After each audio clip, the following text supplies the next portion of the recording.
Hello and welcome to the week 4 of the Apex Legends British Esports Student Champs Cup. I'm Daniel and I'm joined today by Bigfoot.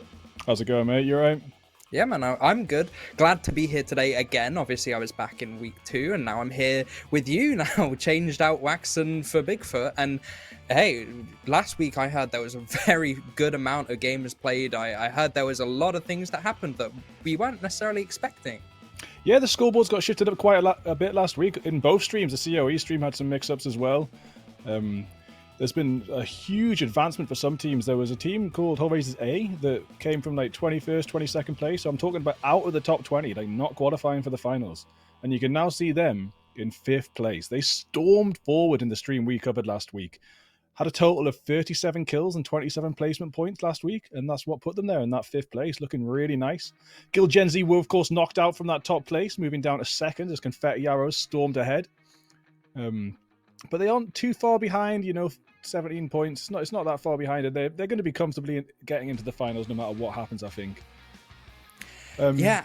And exactly that. Like, there was a slow week for a few teams, obviously Guild Gen Z and Crosshairs A, but then as well we saw like Confetti Arrows, they stormed ahead. Obviously they were like the week prior they were still kind of in the top 3 with 85, but then they finished the week on 141, and I think we do have the top 20 as well, so that it shows now, because we're going into week 4.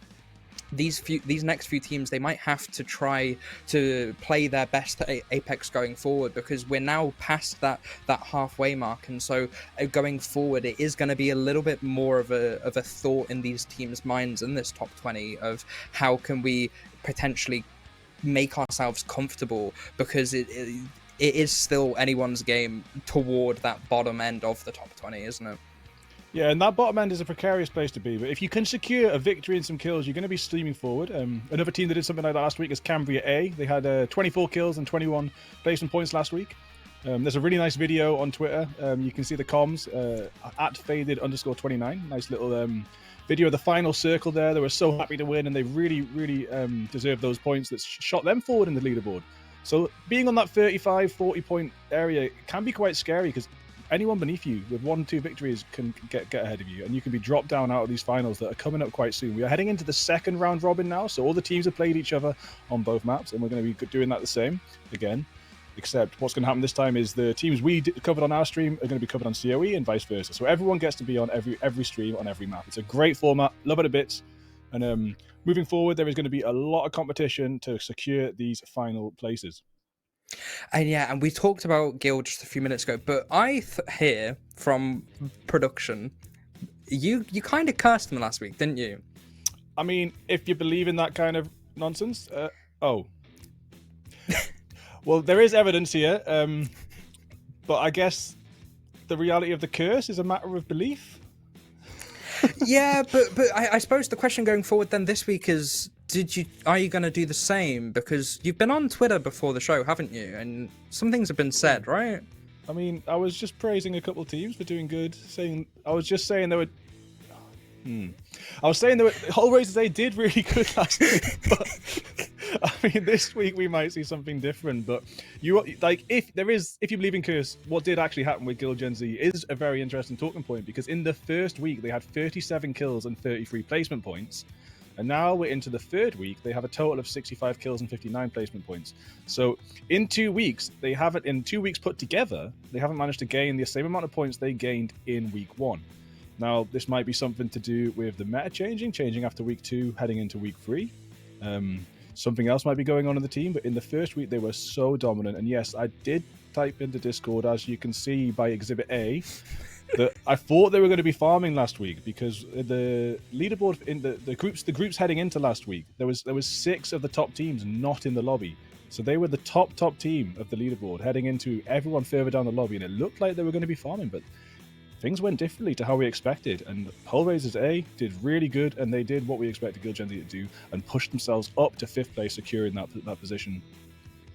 Yeah, and like we said, it's probably going to be a team to watch going forward in these next 3 games that we're going to be seeing today. But something that I want to highlight in particular is Coventry Crosshairs, their A team. In week 2, when it went to World's Edge, they played really well on this map, and we know how comfortable they were, having picked up 2 wins in that week as well. So that might also be another team that we might have to watch out for. Yes, there's been the meta changes with all of the new perks and reworks, but from what we've been seeing on Twitter of some of the players, they are potentially ready to be able to try their best and like keep pushing, take that top spot back, as much as it is a fight for trying to qualify going forward for teams like 30 and above. For those top teams, it is going to be a major victory if they can try and hold on to that top 3, top 2 potential spots. Yeah, so while Guild Gen Z, Hellraisers A, Cambrier, etc. head over to on the COE stream tonight, it's very good that you brought up Coventry Crosshairs, because they are actually the leading team in today's lobby. So you're right, they're a team to watch out for today. They are Team 2, so that's Ditto, Quinn, and Cryptic. Oh, sorry, that's Coventry Crosshairs B. Yeah, they're looking really nice. We got Hellraisers C.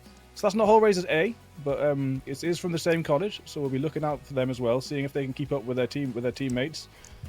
Yeah, agent picks are looking different again. Every week we get a bit of a mix-up with the agents. First week we had a bunch of Newcastles, but that seemed to have stopped. Of course, we do have these perk systems now, so everything has changed from week 1 and week 2. Now in week 4, the second week of this meta, and we're going to see how these teams can handle these new changes. Yeah, and I believe we saw just briefly there before Crosshairs A selecting a crypto, a legend that can have a load of versatility when it comes to the drone, but necessarily isn't nearly as strong as in that recon category of being able to get info mid-fight. It's really a legend that you have to like set up and have in advance before you decide to do what your game plan. And it's going to be interesting because you can also, if your teammates go down and die, pick the banners up and a respawn from literally all the ways away. Like I think it's like a 50 or 75 meter range for the drone, and so that's going to be really interesting. But we're already in a fight with Coventry Crosshairs A winning that, taking out Team 16, who is the Cronton Cyclones. That is a very, very early team wipe, and as you can see, we've got Elliot on blue armor. The other two players, Ida Kez and Cry, are going to be on the blue armor extremely quickly as well, and winning these early drop fights is absolutely crucial in this new meta, because you need to race ahead to get that blue armor. If you loot up on an empty POI and you move over to another POI to third party, but that team you're trying to third party have just won, they're going to be on blue and you're going to be on black. Here we have another fight kicking off. Kame getting taken down quite low, but this just dropped weapons. But there we have another team wiped. 2 teams gone straight away, and unfortunately, that's the lads from the Toon. That's NCL Vikings. I'm sorry. We'll see you later. What a way to go. Yeah, just immediately these fights, like you say, it helps so much with building that Evo, but there are still loads of other ways of gaining it, and it will eventually, the later the ring goes, turn into a have you been fighting, have you been upgrading that Evo, because if you haven't, then you're at a severe disadvantage having blues or even purples against reds in a meta like this. It is going to be so polarizing for those players, and so they're going to try to prioritize it as best as they possibly can, just going around the map, picking up those Evo harvesters, but also just trying to deal poke damage. And I think that's what Crosshairs are trying to do with this crypto. It's scouting information. Obviously, you can see on the banners just there are 0 squads in the nearby area, but it also allows for them to just know where people are, and then they can deal chip damage with those long-range weapons like the G7 and such, just to be able to farm up that Evo slowly and progressively throughout the game. Yeah, and here we have the Conel Cyphers on blue armor, so they're looking pretty good to move on to their next point. Wasn't surprised to see so much carnage early on. When we saw that flight path, we saw quite a lot of teams heading up to the northwest, going to Countdown, Lava Fishing area. There was, of course, that harvester fight as well. Managed to get that shot onto the blue cargo box. That's going to be some extra loot here. But yeah, pretty quiet right now. Going to get the loot up. We take a little look at the map soon and see where the zone will be heading. Do, of course, have Derby Diamonds, another team to watch out for, by the way. They're in the top 6 of this lobby. They're the 6th best team in the standings inside this lobby. Oops, never mind. So they're looking pretty good. They've seen some good stuff over them over the past weeks. This will be their chance, like we said, to try and secure their place, because if any of these lower teams start to get points on the board, start to have a week like Guild Gen Z had in week 1 or Hellraisers Day had in week 3, if any of the lower teams have a week like that, they're going to be pushing players down. Yeah, and I think in particular, just as we're just seeing these really slow rotates, it is important to highlight we didn't have, I believe, 5 squads join the lobby, unfortunately. Starting with 15, we saw the first 2 teams get wiped. So it is going to be a slower lobby compared to if we had all 18 teams, I believe, in these 2 groups available within this first lobby, so, which can affect the dynamic because there are just going to be places like over here in Geyser where no one landed and it's just empty free loot for you to be able to pick up and potentially try and get more ammo, bunker down as we're seeing just with the rampart here. Yeah, it's Because, like you interesting to say, see, isn't it? They're yeah, starting to bunker down so early on, and also they've got a double skirmisher comp, so they've opted to not bother with a support character for crafting banners at all. This is like really aggressive composition you see there. You've got the Sheila ult on Rampart, and then 2 skirmishers with perks that make them even more aggressive. But now we see a fight starting to pick out as one team's tried to rotate past the Derby Diamonds. But it looks like they managed to get away straight away. yeah, it's just whether or not they want to take this fight, because as much as you want to prioritize getting placement, at the end of the day, we saw in the previous weeks the teams that gained so many points, they didn't necessarily finish always in the top 3 because of how many more kills they just were getting. And it does pose the question of which would you rather. Obviously, with this current map, you want to start with those early frays, those early combats, just to build Evo, but then it's whether or not you have the confidence as a team to just be able to just keep on pushing, steamrolling every fight you come across, or if you decide to play a more passive comp that can fortify areas. And because if you have a good read on the ring, fighting doesn't necessarily matter if you just want placement. Yeah, and of course the Rampart can get that read on the ring, so maybe hunkering down because they know that the ring is heading towards them. Looks like we do have Cambria B of Spider team to start a fight with, though. So Rolling Thunder going to come out for the push. This can always be a really interesting push when the Rolling Thunder comes out. Let's see. I don't know if that's going to hit far enough, but it's definitely going to create a dangerous area between these 2 squads that normally. Yeah, it's definitely going to land on them. So they're going to have to rotate away from that.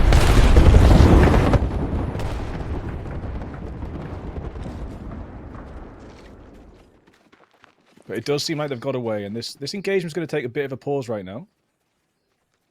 Will they re-engage? Yeah. Teams just really trying not to get into fights. They want to try their best to just live, but there's just another fight over here over toward Tree. with the flatline, it's just going to be damage upon damage. That player is extremely low in the house, and the other 2 are already down, Bigfoot.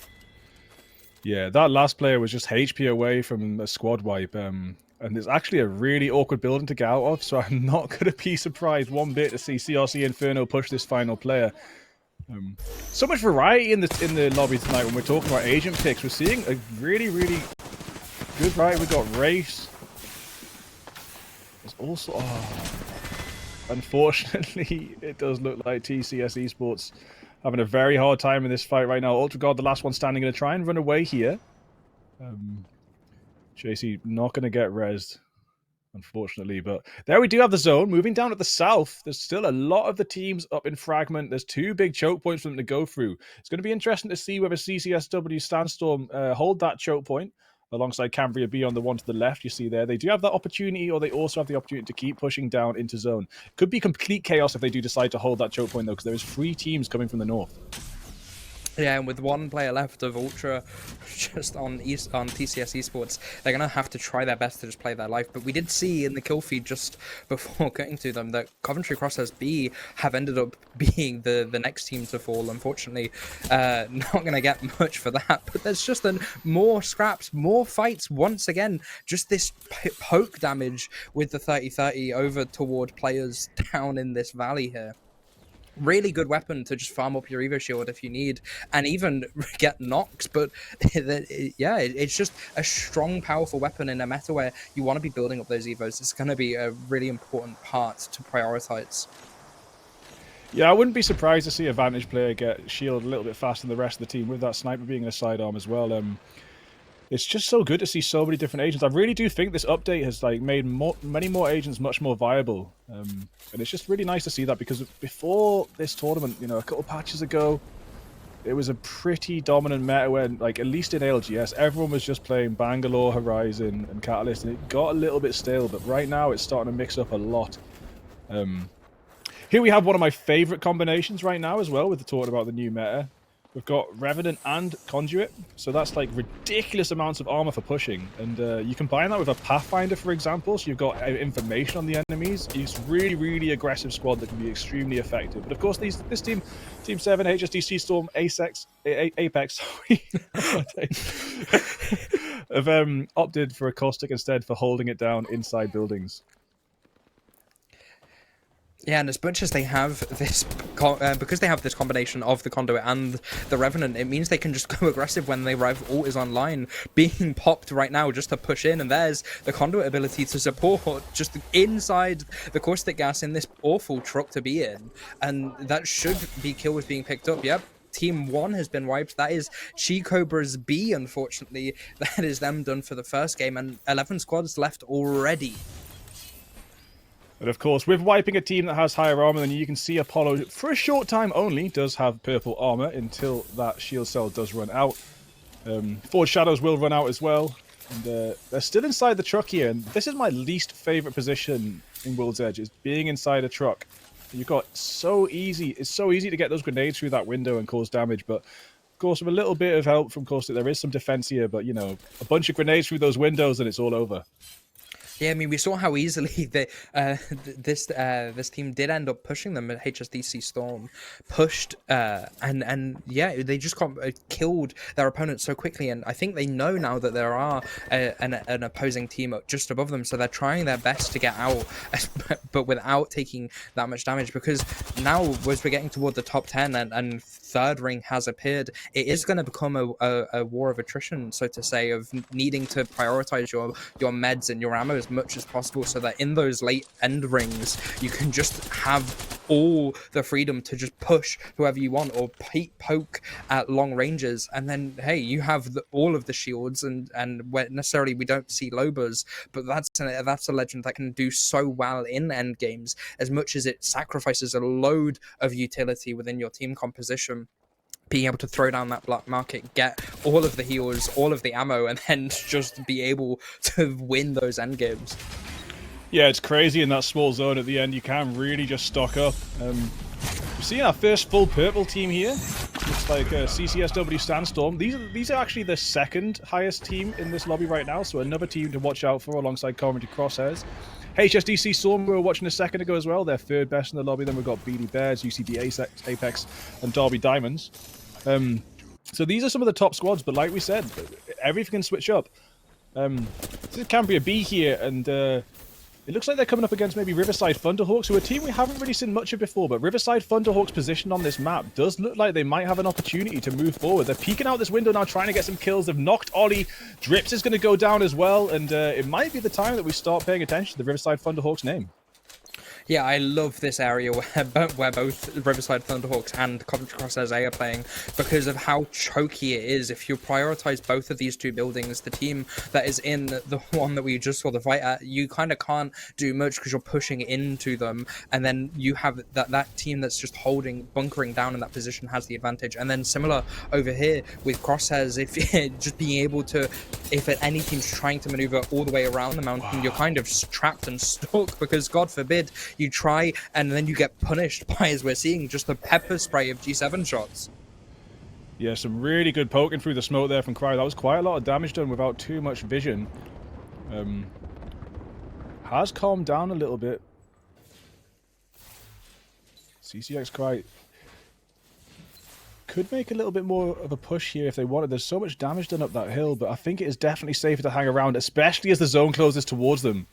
And that building that we see up the hill has now been cut in half by the zone, so where you did have quite a lot of space controlling that building, it's going to be cut in half. 10 squads remaining though, so this final zone is this smaller zone here is going to get a lot more intense as these teams push in. Yeah, and I believe we saw Betty Bears, they were just on the side next to Crosshairs as well. So 3 teams just in such a close vicinity here. And like we said, just going back to the ammo talk, you're having a Volt Mozambique. It's not necessarily the greatest long-range weaponry, especially with the Volt. Yes, you can deal a fair bit of damage, but it's It's a much better weapon in close range, purely because of the fire rate and the damage it can and the time to kill with it. You know, they've got the banner in hand, but it doesn't look like they've got a mobile respawn. If they do, they're choosing to wait for a little bit longer, as they have lost a really good endgame agent there with their Bangalore knocked down. The banner is in hand. There is an opportunity to get it down if they can find a mobile respawn beacon somewhere. Like you were saying, if the Loberalt was available, they might just be able to pick it up from another body. Koala, first play we've seen on red armor so far, looking really nice. But of course, CCSW Sandstorm also getting pretty high up. But there oh, it was a great peak. But unfortunately, Phoenix is going to go down. Barlow Basher, an excellent player from last week, still standing, going to try and do more. Get the ultimate down, try and prevent the push. But only on 1.5 bar of shield there. And the crack is going to come through as Kawada on Amos just makes a push down, but will be taking shots from the other angle. Is that going to... Oh, so close! Did they get knocked? I think they did, yeah. That Phoenix Dragon did get knocked there, and that is actually it. It is CCSW Sandstorm knocked out. Yeah, Wolfpack Orange was also knocked out as well, just briefly before that. So we're now already down to 8 teams, 15 squads left, 15 players left, sorry. And something that's really strange for this late on in the game, the maximum amount of kills currently is 4 per any person.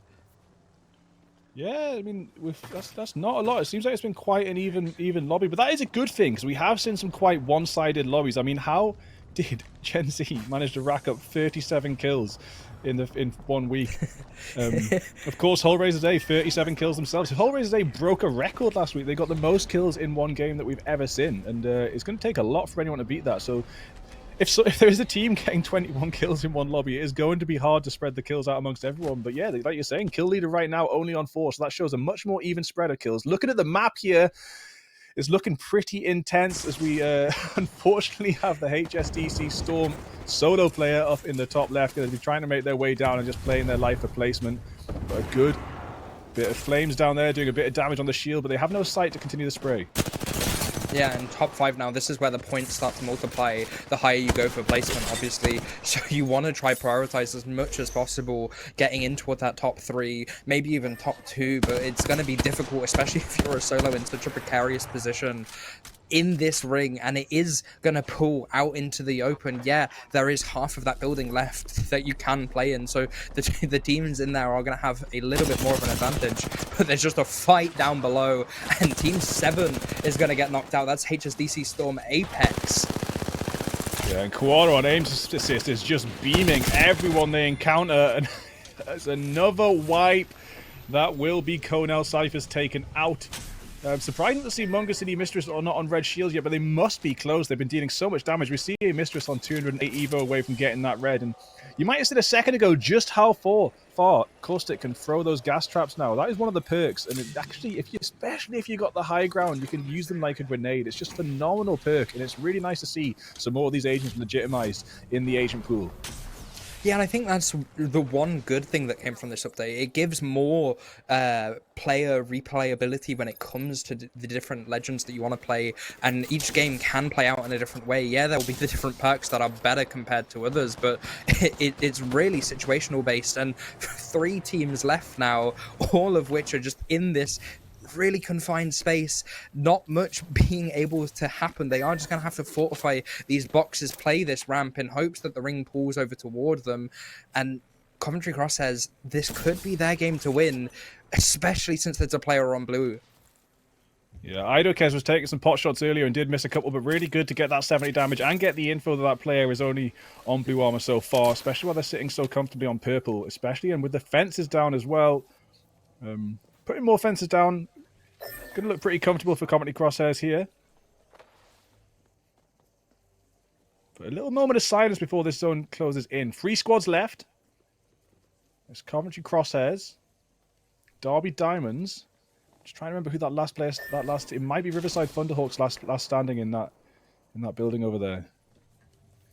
Yeah, I think it might be as well. But yeah, it is just a waiting game at this point. None of these teams want to be the first team to take that fight because they know as soon as they do and as soon as knocks come through, the third party just immediately going to come in, and you need to get those swaps as quickly as possible, ensuring that you take very little damage and no one gets knocked. But there's just more sentinel shots are going to be fired out. Here comes the Rolling Thunder, so it is going to force players back. But with that Watson pylon being put down, Coventry Crosshairs are completely fine over toward this far side of the ring.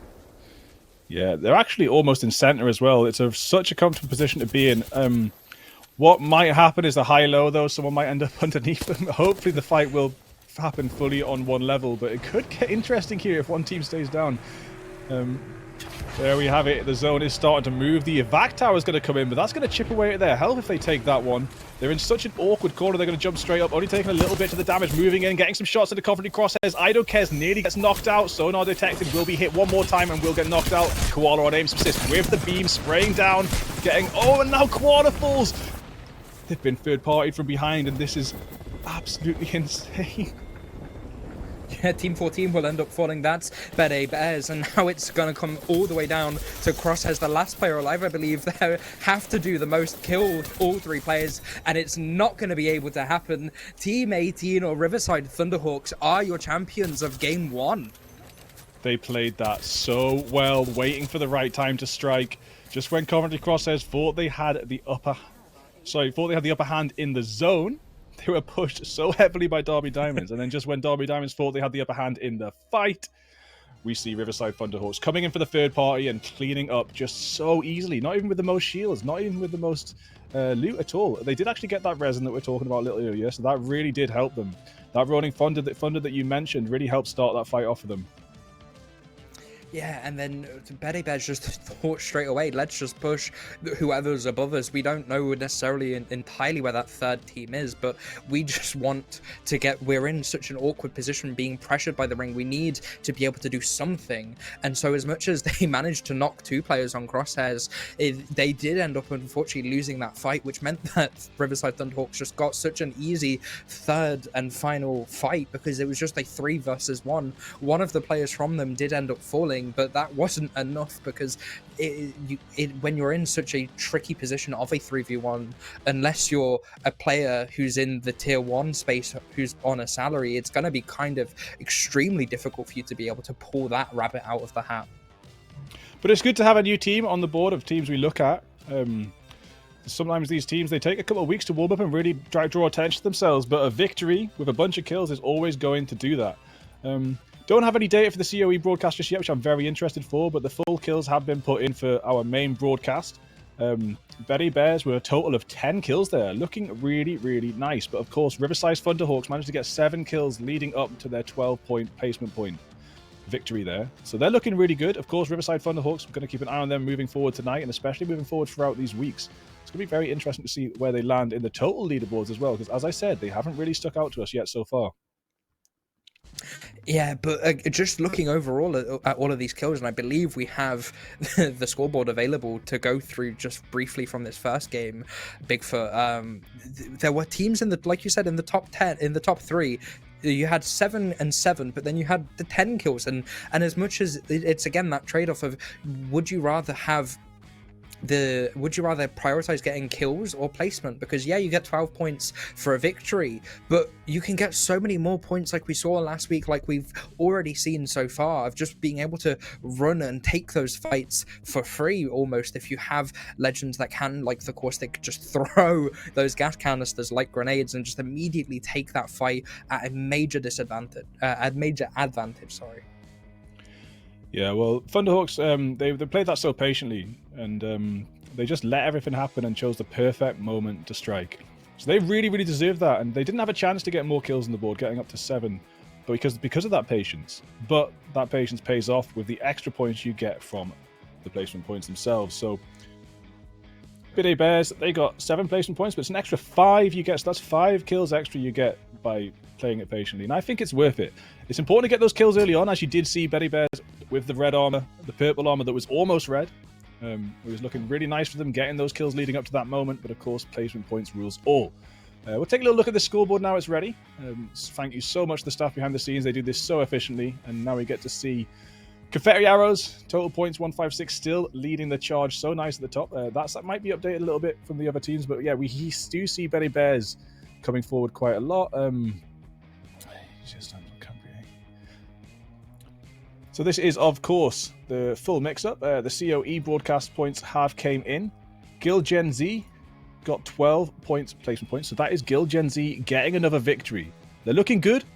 Shame I didn't get to watch it, but it's good to see them back in action. And if you believe in caster curses, maybe you're getting proved wrong a little bit here. As Guild Gen Z get back on the board with another victory.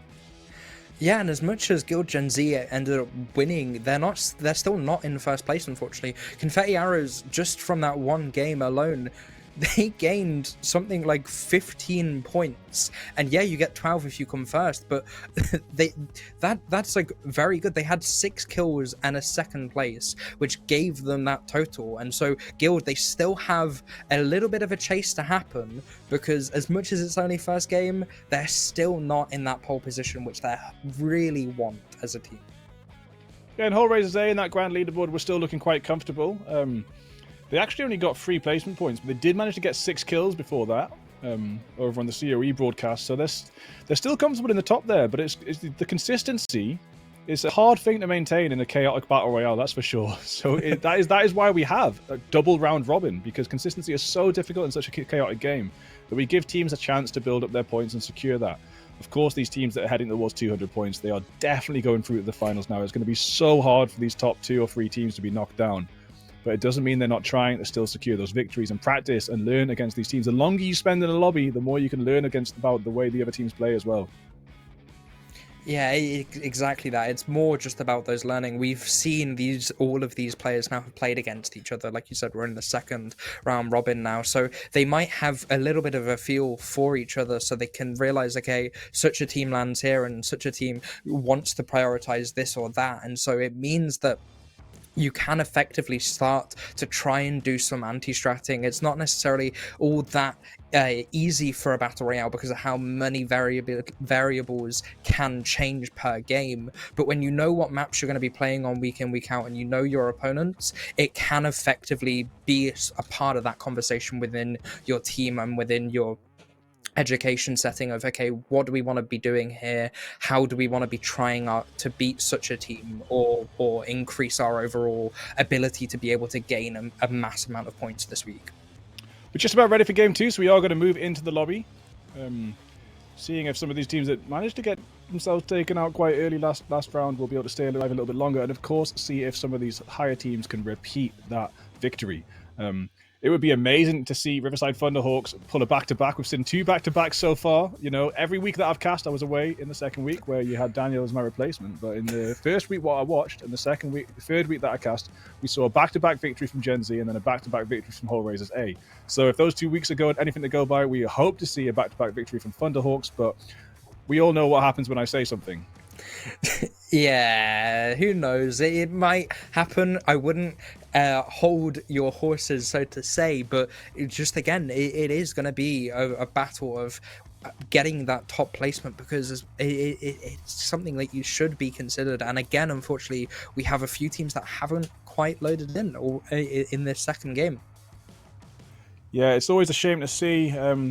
Maybe get on top of who that is. That is 1, 2. Yeah. There was a couple of gaps in this lobby lined up that we knew were going to happen, but it does look like a couple of people haven't connected there. It can be difficult, you know, but like anything with team management, you know, being there on time, having the right internet connection, it's all going to add together with your training and your coaching, everything to make a team that can get points on the board. So as much as some teams might be focused on changing their playstyle moving forward in this tournament or leading into the next tournament, also making sure organization behind the scenes comes together can be another thing that can make sure you still have those chances to get points every single round. Yeah, and we have, once again, another southward ship, which does provide a little bit of stretching over toward that north end of the map, because if you're landing in the far northern corner by Climatizer, it is going to be difficult for you to then have to like rotate around unless you get lucky with the ring, which we should be seeing in a few seconds. Yeah, and it does look like that You see the blue circle, the high tier weapon drop zone, where you've got a chance of getting a fully kitted weapon, is actually attracting a double team again. So that was actually up in countdown earlier on. We saw 2 or 3 teams land there, but right now, over at Stacks, we see it happen again. So there will be yet another early fight, and it is quite likely that. So 2 shields broken there. Koala on aim assist is taken down. Oh my days! Second place team being harassed on the drop. Yeah, players don't even have weapons in their hands yet. They're still picking them up, and so they thought that they had the jump on them, but unfortunately that's not the case, as 2 players from this team that have fallen, and so it's going to be once again down to try to get those banners as best as you possibly can, because unless you're going to be hunted by this seer, you should relatively be able to get away and just pick up those banners, get that respawn in. It's still really early on in this lobby, so it shouldn't be all that difficult to do so with how many respawn beacons are available. But yeah, it's just land at the hot zone, get those weapons, get those better attachments, and then from there you can try to go forward, since you will almost always have better loot than any opponent you run into. Is this the last player? Humongous will actually get Koala on Nemesis stood back up, so we've only 1 player down. They're not actually going to be able to craft a banner with no support character on the team, but they might be able to pull something off with 2 players. They might be able to push that banner. There's not long left though. I think that's about 20 seconds, so it's looking unlikely that they'll be able to get E-Mistress back up, but Koala on aim assist and Humongous might be able to do something here as a duo.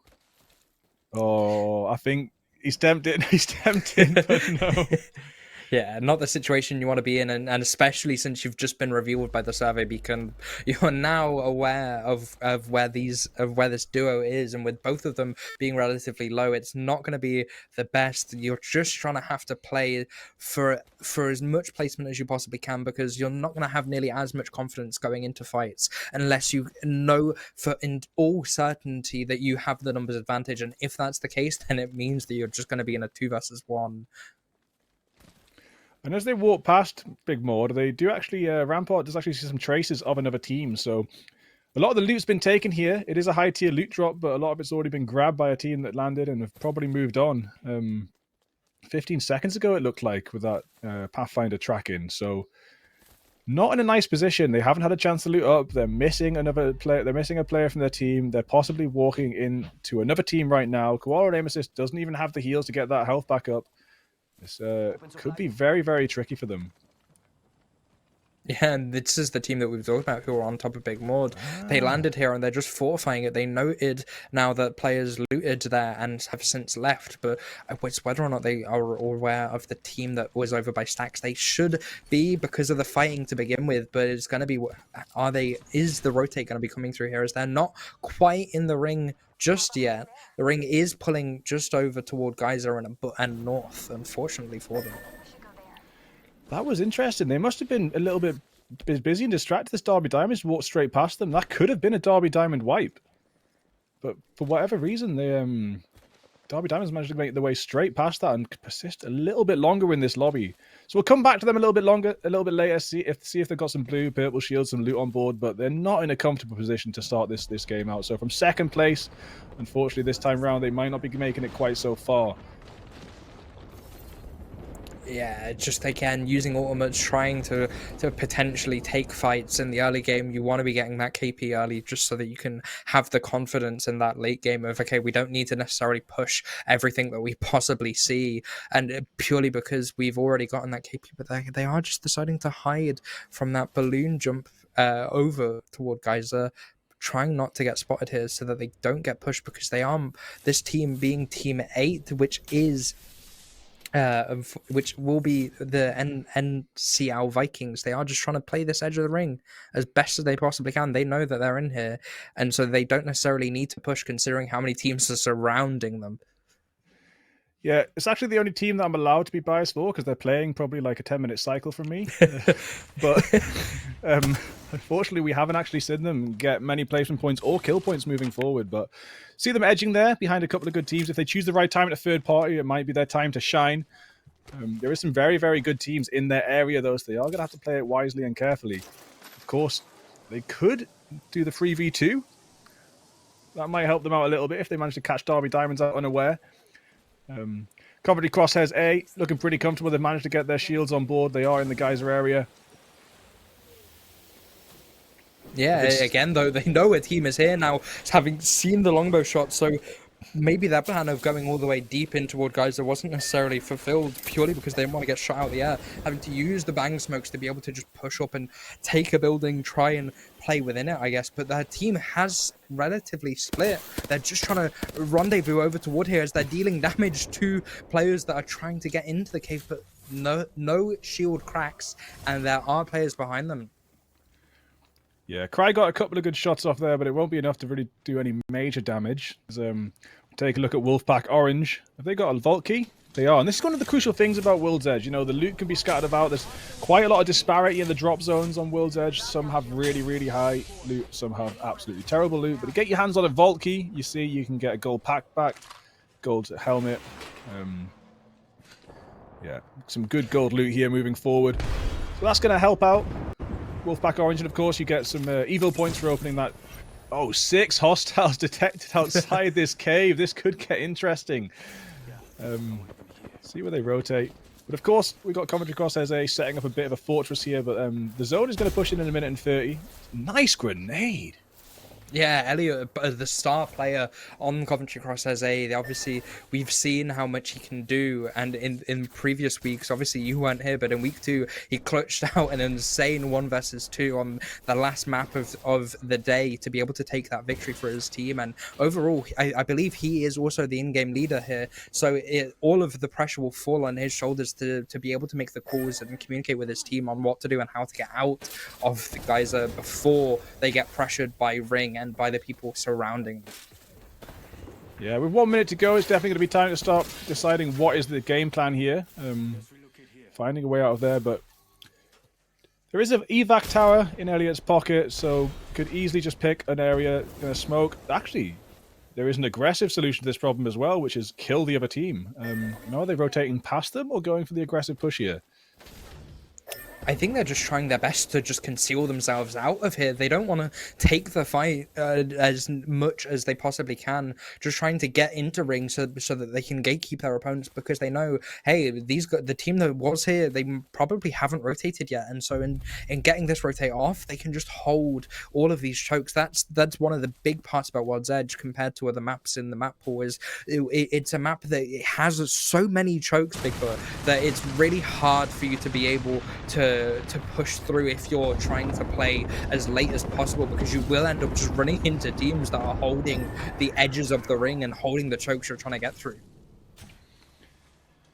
And it's also got these huge open spaces as well, interspersed with buildings and rocks, of course, but very, very big open spaces on World's Edge. And you've got this valley here. I'm glad to see them not staying in that train. It's another, you're saying how I hate the trucks. I also hate these trains, especially the ones in the bottom of the valley. It's just like, you're just asking for teams to have the higher ground and advantage on you. Teams all the way up on the top of the mountain can throw grenades down into your train there. So it's nice to see them head up to the other side of the valley. And it looks like they might even be having a bit of an aggressive plan here. Do they know something I don't? Or are they just playing it carefully as they move towards this truck, trying to get a little bit more loot together? But there's pings coming out. I think they do know where another team is. Yeah, and if there is another, the door is open and it's now shut. They know players are inside that house, just checking out the watchtower to ensure no one is also up there, so that they can potentially just try and wrap their way around quietly as possible before they have to potentially engage in a combat over toward Overlook. Love the clan tags and the names. So if you are a player and you want to show love to the casters, get your tags in. But yeah, this push is coming in. Nice thermite there, some good damage. We're going to be chipping away at the fortifications.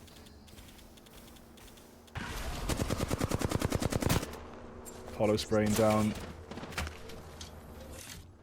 HSDC Storm really looking to aggress this squad that are locked inside this building. Yet to find out who it is. Should find out in a second. Definitely a Rampart playing team.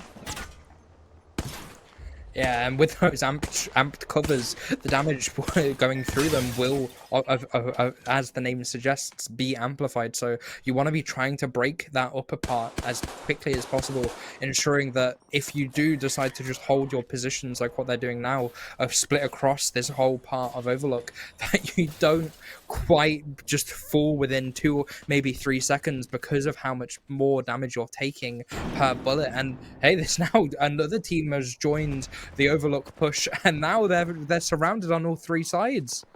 Yeah, so it's Derby Diamonds in the building, but Wolfpack Orange have come for the third party as well, and Phoenix After's actually on purple shield, so they're doing everything they can. Derby Diamonds here to fortify this area. Loopy One gonna get the Conduit Q on, but they are being pushed. Gonna have to spray down that door, trying to stop this team getting in. I think there is Wolfpack on this side, but of course... Oh, shield knocked out. That's almost a kill, but has to fall back to get the reload. Grenade. Can this grenade finish it off? Yeah, I don't quite think it will there, but if the res does start up, then these players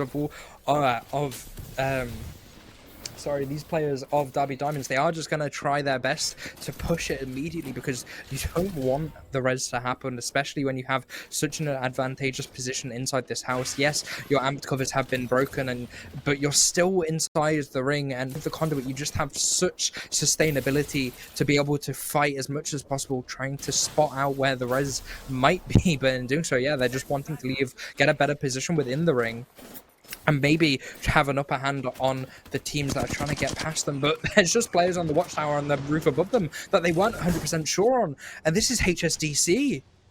Yeah, they were completely surrounded, but that launch pad made for a really good rotation. And of course, the Sheila was in hand, so if anyone did walk into that building, they would have been obliterated by the highest DPS weapon in the game. But getting that rotation with the jump pad was an excellent call. They were stuck on the side of the zone in a building with 2 teams aggressing them. It's nice to see them get out of there, but what are HSDC going to do for their rotation now? They're holding this tower, which is an extremely good place to hold down. Getting a little bit of chip damage in from a distance, but it's probably time for them to make a move too.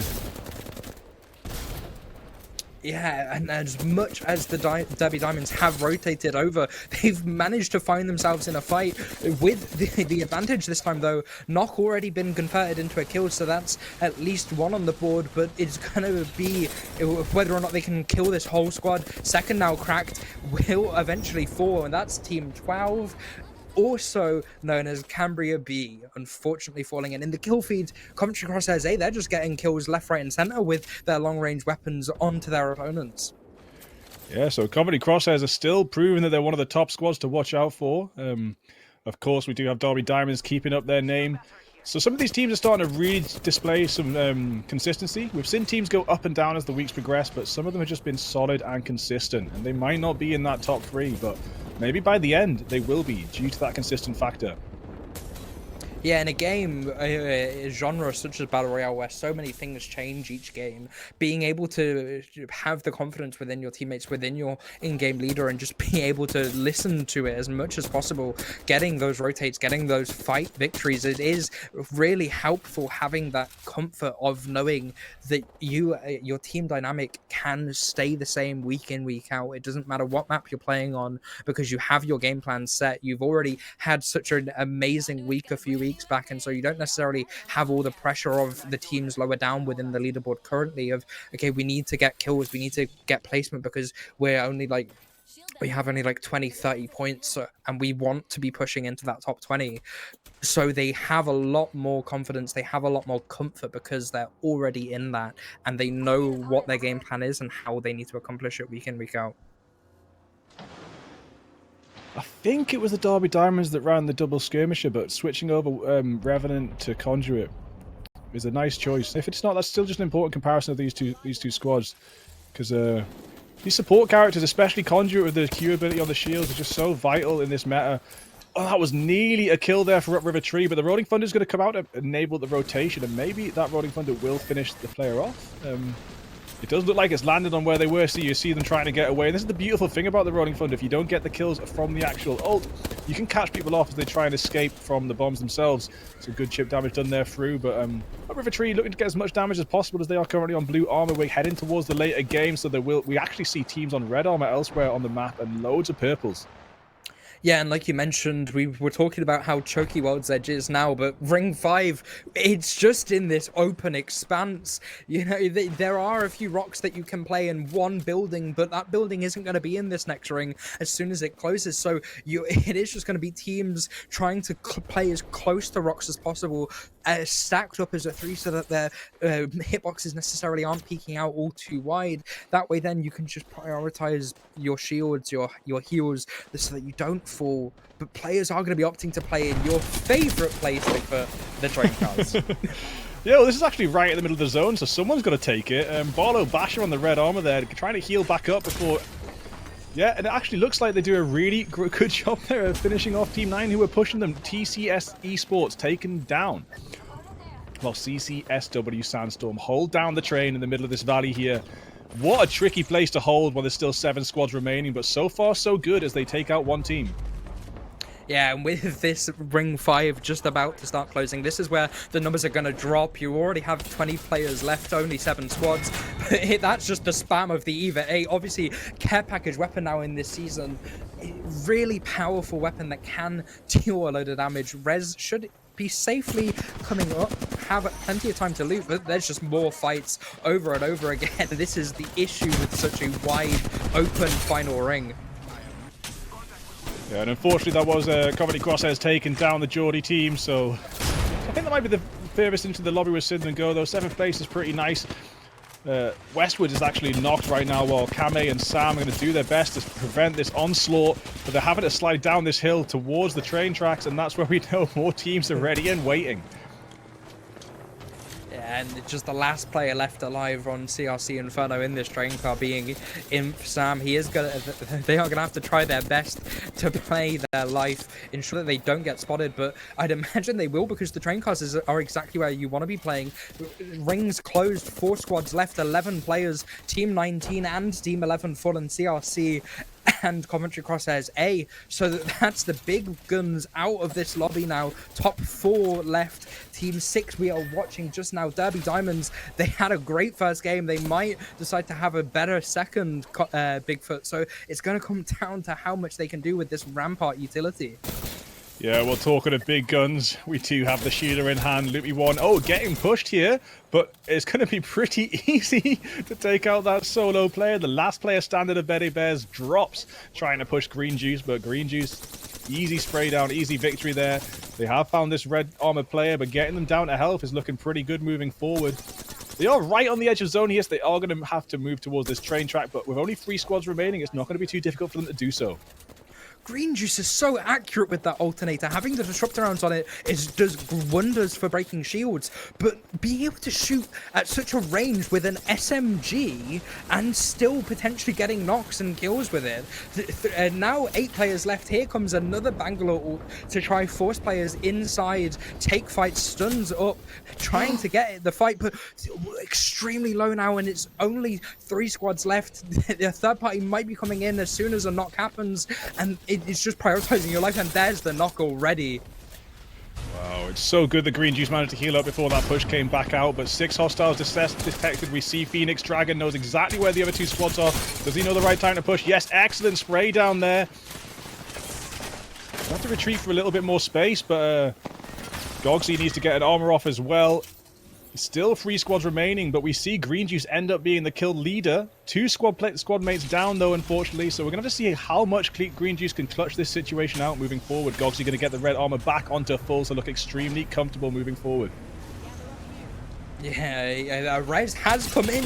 Apparently a respawn beacon was put down, and all of a sudden now the Rez is going to come through, but it might not be all that impactful being respawned in the storm. Obviously only taking a little bit of damage, but there's only 1 player left, being Green Juice, having very little ammo left in both of his weapons, so it is going to be an extremely awkward fight here. Not much can happen, and he will end up falling. Team 5, being Sandstorm, is going to be your winners of game 2.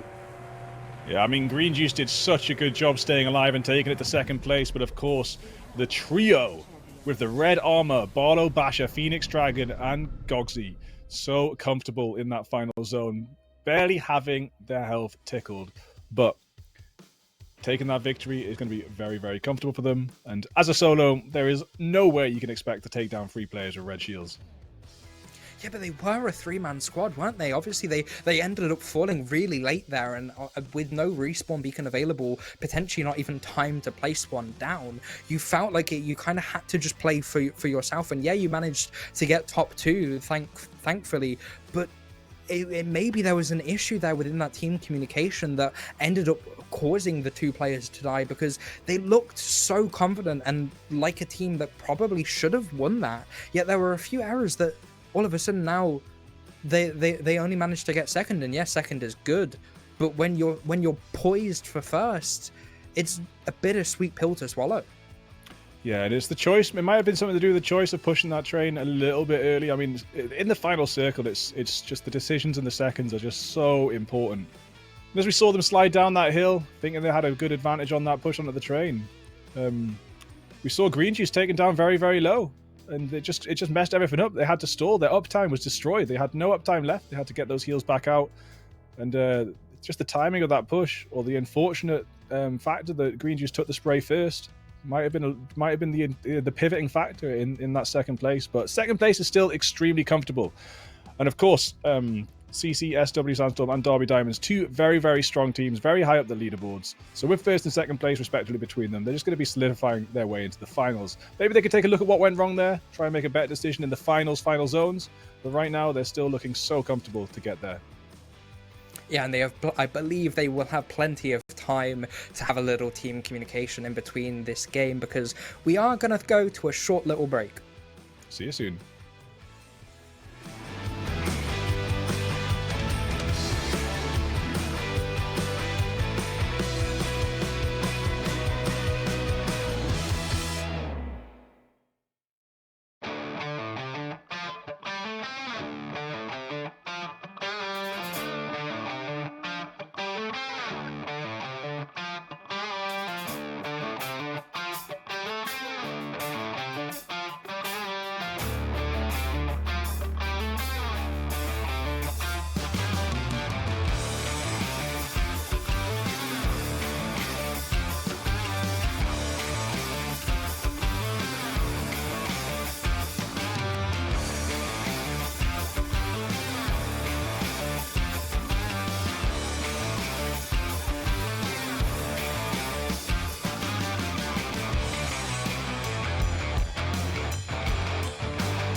And we're back. Short little break, like I said, but we're back. And game 2 just finished, Bigfoot. So, what's the main takeaway from that game that we just saw?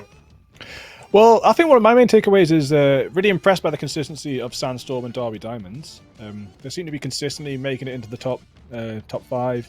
There were already 2 teams to watch on that leaderboard. They were some of the highest up this lobby. Coventry Crosshairs are 2. Still, they might not be getting the victories, but still, consistency is what's important. And in a double round robin, that's the most important thing. You can have 1 good week, 2 good weeks, but if you have, 4 really bad weeks after that, you might not be in the top 20. So the most important thing moving forward is consistency, and we are seeing that from the Coventry Crosshairs, CCSW Sandstorm, HSDC Storm, and Betty Bears, and Derby Diamonds. So there are teams to watch moving into this lobby, and moving through this lobby, we see that consistency is working out very, very well for them. Kills looks very, very highly concentrated into these top 3 squads. We saw Sandstorm with 8 kills. We saw Derby Diamonds with 9 kills. We saw HSDC Storm with 8 kills as well. So the top 3, very evenly spread out with those kills. Betty Bears, though, they did manage to make it into 4th place, but they only had 1 kill. Yeah, and again, it's just that conversation of what are you prioritizing? Because 4th is good statistically, but if you look at just the points, you're only getting 5 for that. And yeah, like you say, consistency is important, but if it's only 5 points each game, each week, just for placement, it's not necessarily the best. Yeah, you'll probably get into the top 20, but you'll be on the really lower end, where maybe in week 6, in 2 weeks time, you're competing and you're having to try your best to be able to just scrape in, and that's not something that you want to be seeing. If you, in a competition like this, you want to have that confidence and know that, okay, we can take gunfights, but we can also get the placement. Maybe there was something with their game plan that was a little bit of a shutdown that game, but it is going to be something that we need to think about for all of these teams going forward. And finally, a different ship going from the west side to the east side, and that, like we mentioned, that big hot drop zone is on Overlook, and there is only 1 team there this time. Yeah, it looks like every single team's managed to mix it up and get away from each other. Fragment is the only place where we've seen teams drop on top of each other. Does look like Ziphaloid taken down quite low, but of course with that Q ability, going to be able to get those shields straight back up. But being pushed by NCL Vikings here, is this NCL Vikings time to shine? I mean, oh well, lads, let's go. I want to see it.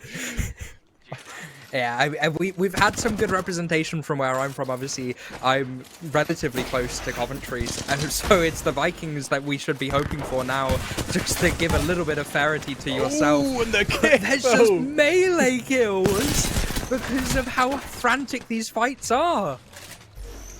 Yeah, this is back and forth so far. This fight looks pretty even, but I love to see the melee coming out. That's the beautiful thing about these hot drops. The knuckle clusters as well, such a good thing to have on the drop. But now it's all Aura Racks. Last player standing for the Vikings. Maybe he wants to get some more damage in? Or maybe trying to get the resin. Going to get a bleed in. That's going to help. Will there be time to get the revive? I think there might be, but no. We see Phoenix After making a push back in. Yeah, it's just all about disrupting the res. They're a low player themselves, so they don't want to have to fall this early. Being one of the first few teams to be squad wiped is very difficult, especially since it's the last game of this week, because then you're having to sit there or even discuss as a team what went wrong. And in a case like this, it might just be that we were contested on drop and we didn't quite win our fights because we didn't get guns. Just trying their best Orax here to try and not go for a res quite yet, so that the teammates don't be pushed immediately and repositioning. But there's the first thirst. Is the second one going to come through? Not quite just yet. Grabbing that banner. No, the PK! But the PK! Oh, and Aurax will be finished off. And MCL Vikings out again. Wolfpack Orange coming out on top. Some really good plays there from Phoenix After. Unfortunately, a little bit too desperate for the res and a little bit lacking in weapons. That PK so up close is always going to come out on top. And yeah, here we have it. They will get the res, and Wolfpack Orange going to be looking comfortable as 2 dead players come back to the action. There's a reason why the Peacekeeper is such a beloved weapon by the majority of the Apex space. It's because of how much damage it can do in such close spaces, especially immediately off drop when players only have those white shields and maximum health of 150. Pure and how much damage it can do. You know, it can deal like 100+ damage. So it is a weapon that can just wipe through squads, and thankfully, the Wolfpack Orange did end up getting it on drop because it was the sole reason why they won that fight. Yeah, there was some strategy and some bait with banner killing, and also then trying to just let a potential res come through. But in the end of the day, Phoenix After played that so perfectly for their team to be able to get through and win that first fight. 13 squads left already. 38 players in the lobby. Yeah, you said it, mate. Bait was the one there. So finishing off one teammate, it's just like it was tempting the action, wasn't it? But just standing at the bottom of that zipline elevator. I mean, it's like an elevator shaft with only a zipline there, but hiding inside their own smoke, baiting with the kill, waiting for the right time, easy pick with the PK. Here we actually have a duo. Chico Spitters B only got Wraith, Zulu, and Zero in. This is actually a pretty good team when there's all three of them, but of course in the 2v3 situation, when you're just a duo in the lobby, things can get pretty tricky. But even having said that, they are still going for an engagement. Yeah, they're going for an engagement, but they're just getting grenaded from the side of Sandstorm here. Obviously, we saw how well they played last game, and they're trying to replicate it here. Obviously, having numbers advantage, and it's just a bait here from the side of Barlow Basher, just to allow Phoenix just to be able to push up all alone and potentially try get something done. A little bit too far ahead of his team, as he might end up falling, being such low HP and caught out in the middle of the open. There's the knock coming through, and what was a 3v2 is now turned into a 2 versus 2 with an almost unresable teammate. Wow, that's big. Love to see it. Duos putting their own weight inside the lobby. It's always so nice to see. Just seeing the data start to come in from the COE broadcast as well. Gilgenzy did not get that back-to-back victory. They actually only have small amount of placement points there, 1 placement point. So, but Zero has been knocked over in this lobby. Wraith Zulu gonna have to do their best to save this situation with Zero down. Now standing solo, this is an extremely tricky place to work your way out of. Yeah, at this point, I wonder if the conversation in this duo is to just try your best to deal as much damage. Maybe not go for the res, instead just go for a banner grab, because you do still have plenty of time. You're in this first ring. You are able to just play safe, and those shots with the 30-30 are insane. But there's the covering fire from assumedly their teammates. Yeah, really, really good shots for the 30-30. I thought it might have been nerfed a little bit, but it is nice to see teams still utilizing it. It is also nice to see that it's still viable. I thought it was potential it might even get replaced by the Scout, for example. But no, the 30-30 is still a solid weapon. And Wraith has managed to track down Zero and get the revive. Phoenix Dragon has actually been completely finished. So this is a 2v2 situation moving forward. Yeah, Phoenix Dragon was knocked by Sans, by HSDC, unfortunately. We saw in the kill feed there. So there's 3 teams just in this nearby area having been knocked and finished by a grenade. It means that now the confidence of Sandstorm, they have to play just as passively as the team that we were seeing on top of the big central building, just trying to poke and play your life as a 2. Yeah, they have the banner, so a res might be in the books, but that's not going to be anytime soon with how contested Skyhook already is. It's good they do have the banner in hand. They will be able to get back together if they can make the right rotation here. It does look reasonably quiet in this area as they escape from this situation. It's interesting to see teams as well just walk straight past Evo Harvesters. When I'm playing these days, I'm like a magnet to those things, but it's not always the best decision, you know. Sometimes they are actually worth ignoring, Evo Harvesters. There is other ways to get that Evo up, of course. But I would be so tempted if I was Gogsy right now. It'd put me 95 points away from purple, but you know, her priority here is actually to disengage. So good shout to ignore that. Yeah, I think it was because they were uncertain of where HSDC had ended up going, because they knocked their teammate, but then they don't hear any of the fighting from the 2 teams that were still left there. Instead, are just opting to leave as quickly as possible just to be able to get this res off. Hope that this area is unlooted. I believe it is, and so there should be a few guns about, but this small little location just outside of several named POIs, it is quite strapped for loot. It's few and far between, and when you do find guns, they're not always necessarily the best quality. So we are watching here TCS Esports know that the res has come through and maybe are wanting to try push this, get their first few KP on the board. Could be a good push for them. There's also maybe possibly one more reason they left the Harvester was your dead teammate doesn't get the Evo unless they're actually back on the battlefield, but Sir Waffy getting sprayed down, gonna get away with their life only just as the shield reboosts back up, and they're gonna make it out of this evac tower and not be chased, so they will be able to get a chance to re-heal here, but Sir Waffy was so close to being taken. Oh, and as they land, they get sprayed down too.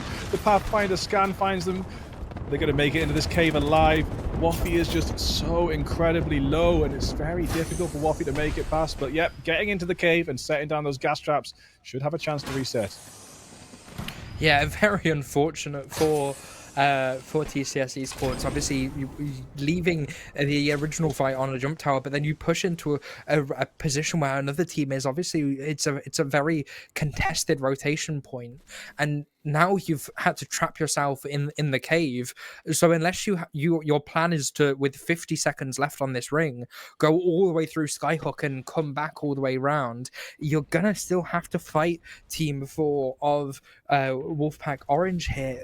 So it's gonna be extremely difficult for them. Yeah, Wolfpack Orange look like they're going to leave that one behind though, making a different bit of rotation, focusing on getting to zone.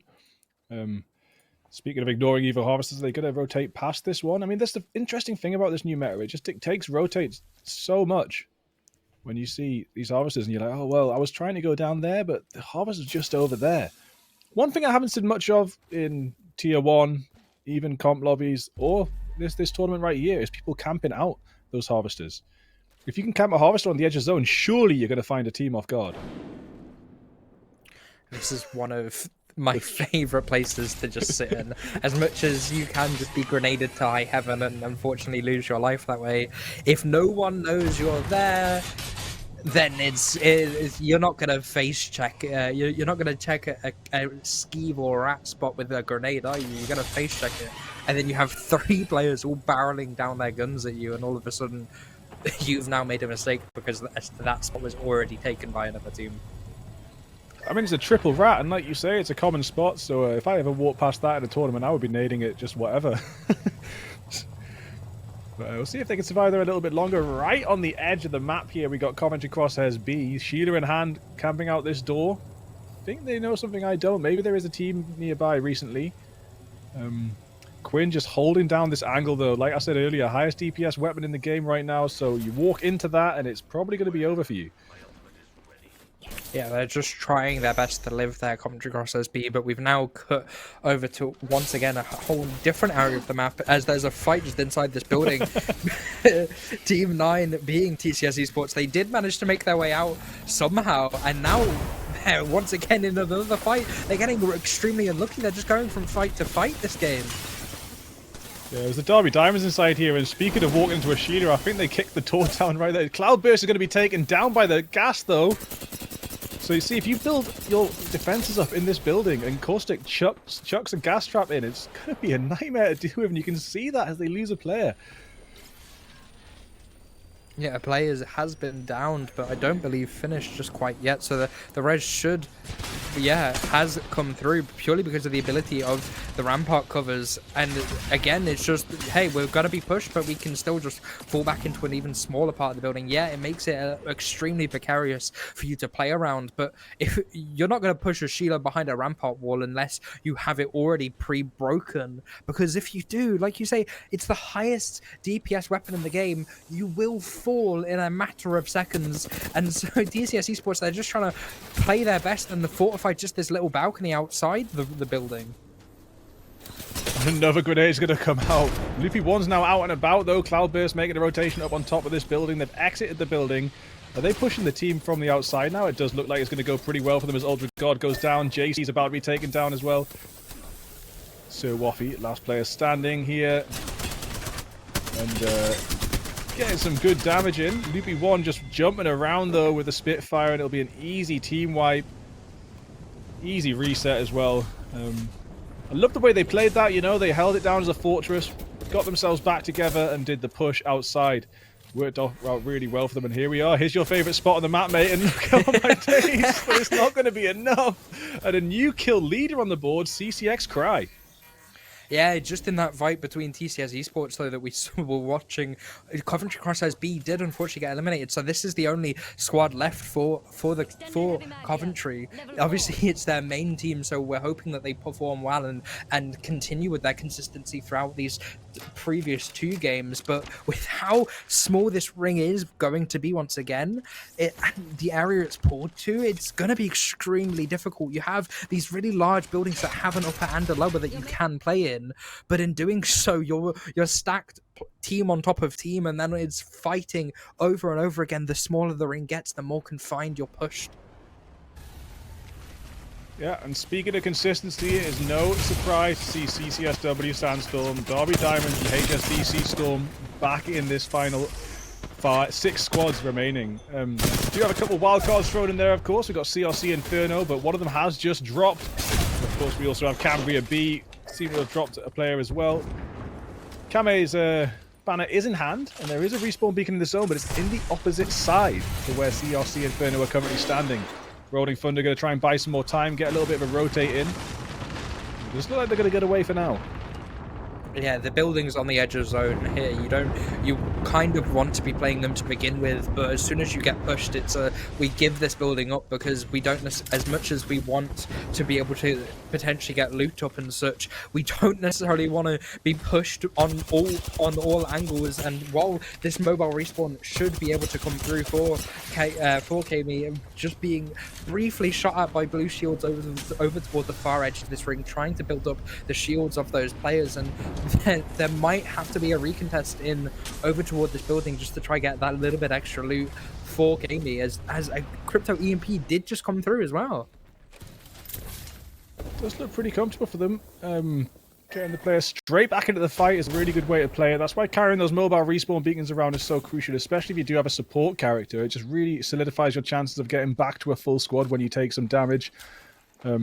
Barlow Basher back on the red armor, Phoenix Dragon and Gogsy looking to catch up too, but they're looking very comfortable in this last, getting towards the last zone here. Trying to find a solid place to defend moving forward, but they're quite an aggressive squad, so I wouldn't be surprised to see them try and eliminate one of these other 5 squads remaining.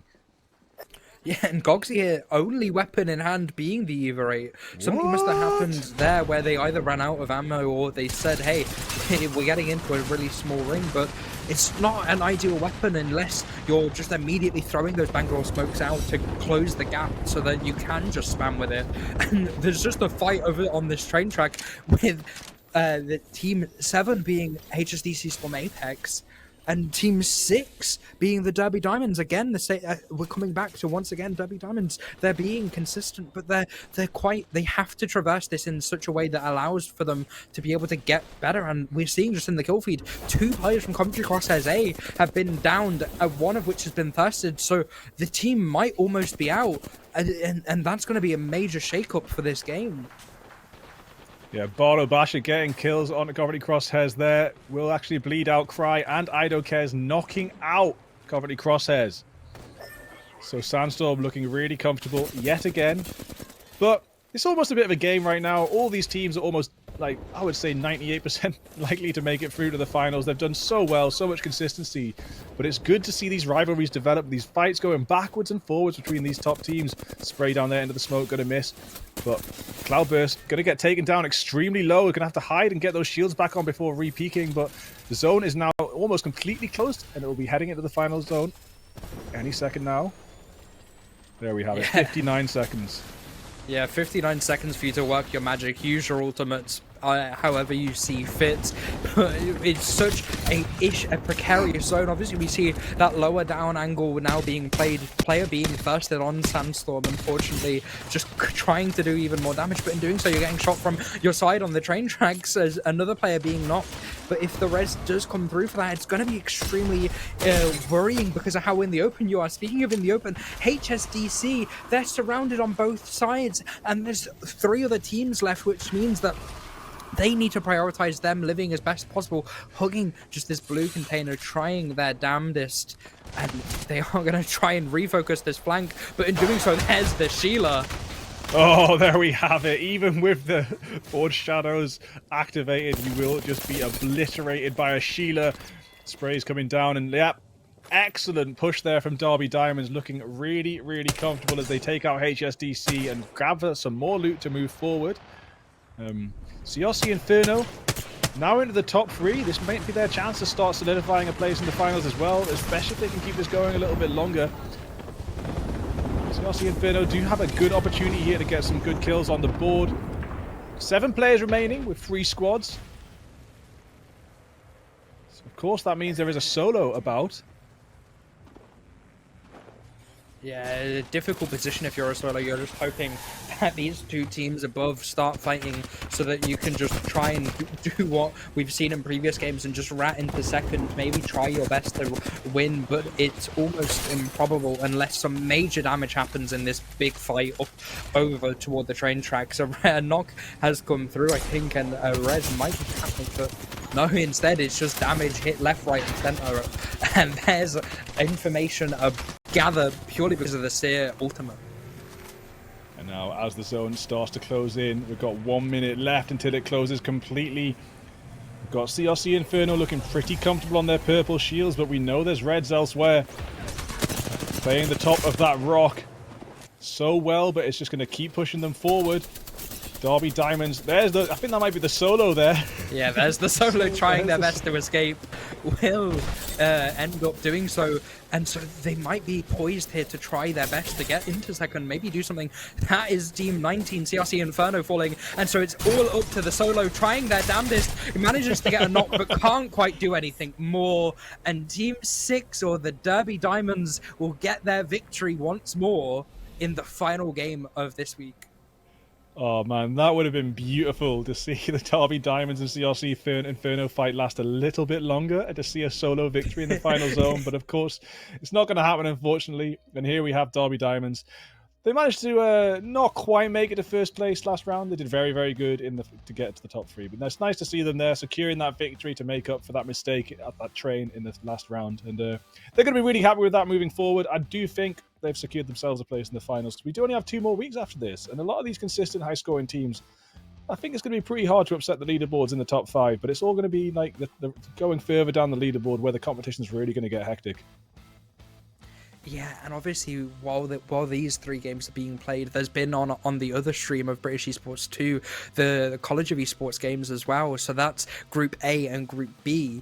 So as much as we've finished over here, I believe they quite haven't, which means that it's going to be interesting to see, especially on socials later, how the top 20 has shaped up compared, because we now know the outcomes of our games, but we're not 100% sure currently on the outcomes of theirs. No, so I'll be tuning in. You catch me in the chat there, cursing some more teams, and but yeah, you're right. They're actually only just dropping right now, so you can find yourself 1 more match tonight if you head over to twitch.tv/British Esports 2 and see what's going to happen with these teams. Because, like we said, Gen Z were back in action in the first game, but they got knocked out pretty quick in the second, and going to hang around a little bit longer on the stream just to catch these the rest of these points coming through. Give me 1 second. Yep, they've just came in. Of course, Derby Diamonds first place there. CCSW Sandstorm in second place with 4 kills. Then CRC Inferno with 9. Oh, so there we have it. The solo managed to push to second place so comfortably. You know, not quite first, but still, that's going to be a lot more placement points. And it is very impressive to see a solo make it that far forward. And then in 4th place, we have HSDC Storm Apex, and they managed to get 4 kills on the board as well, but 10 kills for Derby Diamonds is going to put them very, very comfortable in this leaderboard. So, going to take a little leaderboard right now, but without game 3 from COE, but that will come through later. But this is where we're standing right now. This is just Group C. So this is CCSW Sandstorm, looking extremely comfortable at the top. 120 points is going to help hold them into the finals, almost guaranteed. Same can be said for HSDC Storm, Derby Diamonds. Wolfpack, though, 4th position, played very good, but on less than half of 3rd place.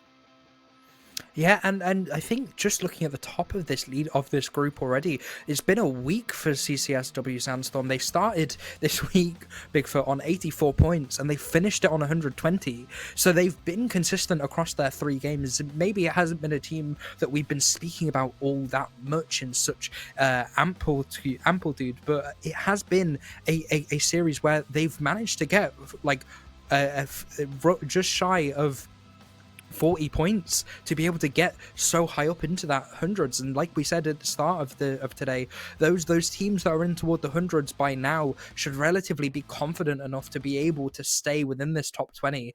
And I think we do have Group D available just briefly, just to look at as well, comparing again. Coventry Crosshairs obviously at the top. Bede Bears though has jumped up in points as well, where Coventry only got 32 points this week. Bede started on 76, so they've managed to break the 100, and they once again should be comfortable, but the other teams are still getting up there. This is probably one of the most competitive groups that we have out of the 4 in our competition.